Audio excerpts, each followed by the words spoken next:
morning mga idol. Ang pag-ibig at kapayapaan ng Diyos ay sumatin po kalagitnaan sa araw na ito.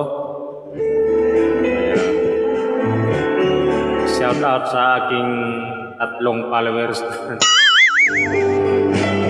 Hindi na ika nadagdagan ng followers or lagi na lahat.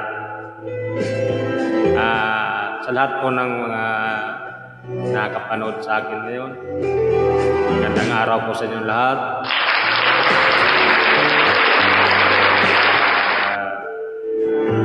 Nandito na naman si Mauro sa kanyang pagbabasa ng mga talata ng Biblia. At lumipat kasi ako mga idol sa Facebook, kaya bihira nyo na akong mapanood. Awesome! Kaya sa YouTube pa lang. YouTube na kasi. Sana supportan niyo po yung aking YouTube channel. Tatanaw.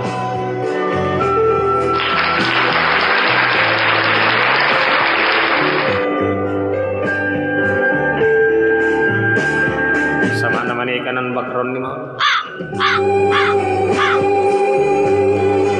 Meron lang akong babasahin dito mga idol, dito sa Kawikaan 23, 6 hanggang 7. Ganito nakasulat mga idol. Huwag mong kanin ang tinapay niya na may masamang mata. Ninasain mo man ang kanyang mga masarap na pagkain.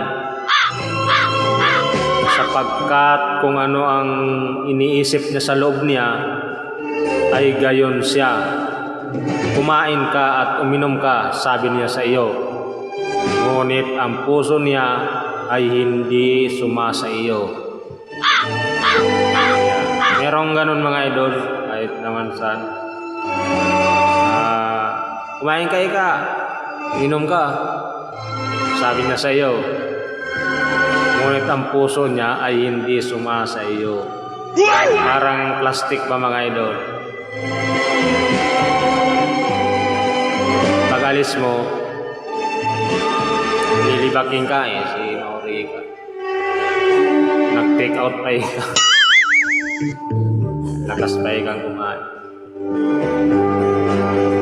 Sabi dito, huwag mong kanin ang tinapay niya na may masamang mata.